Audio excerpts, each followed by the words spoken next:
12ஆம் வகுப்பு வேதியியல்ல அலுமினோ வெப்ப ஒடுக்க முறையை எழுதுக.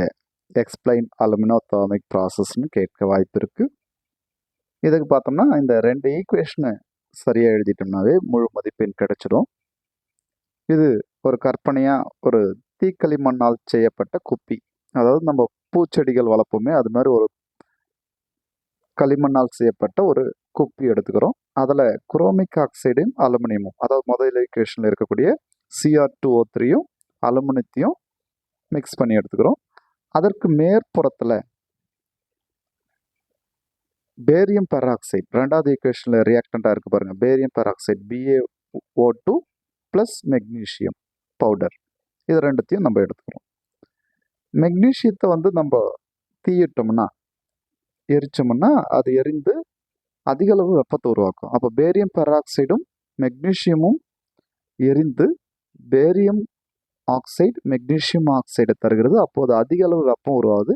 இந்த வெப்பத்தால் குரோமிக் ஆக்சைடு குரோமியமாக ஒடுக்கமடைகிறது. Chromic oxide reduce to chromium by aluminium அப்படின்னு சொல்ல போகிறோம். அப்போது அதனால தான் இந்த அலுமினியம் இங்கே ரெடியூசிங் ஏஜென்ட்டாக யூஸ் ஆகுது. நான் வச்சுங்க 1 மார்க் கொஸ்டினில் கேட்கலாம். So in aluminothermic process which is act as reducing ஏஜென்ட்னா அலுமினியம் மெட்டல் தான் ரெடியூசிங் ஏஜென்ட். சரி, அதனால தான் அலுமினியத்தை கொண்டு உலோக ஆக்சைடுகளை உலோகமாக ஒடுக்கிறோம். அதை தான் இங்கிலீஷில் கொடுத்துருக்காங்க பாரு. Metal oxides are mixed with aluminium and heated. Metal oxides are reduced to metal. சரியா? அந்த 2 ஈக்குவேஷனை சரியாக பேலன்ஸ் பண்ணி எழுதுங்க. இங்கே 1 மார்க் கொஸ்டினா வேறு என்ன கேட்கலான்னா, இக்னிஷன் மிக்சர் என்ன அப்படின்ட்டு கேட்கலாம். பேரியம் பெராக்சைடு BaO2வும் மெக்னீஷியம் பவுடரும். அந்த ஸ்டெப்ஸ் பாருங்கள். ஃபஸ்ட்டு அந்த ஒரு களிமண்ணால் செய்யப்பட்ட குப்பி மாதிரி எடுத்துக்கிறோம். அதில் மெட்டல் ஆக்சைடும் அலுமினியம் எடுத்துக்கிறோம்.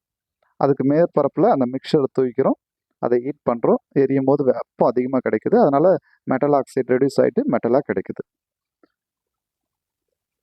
தேங்க்யூ.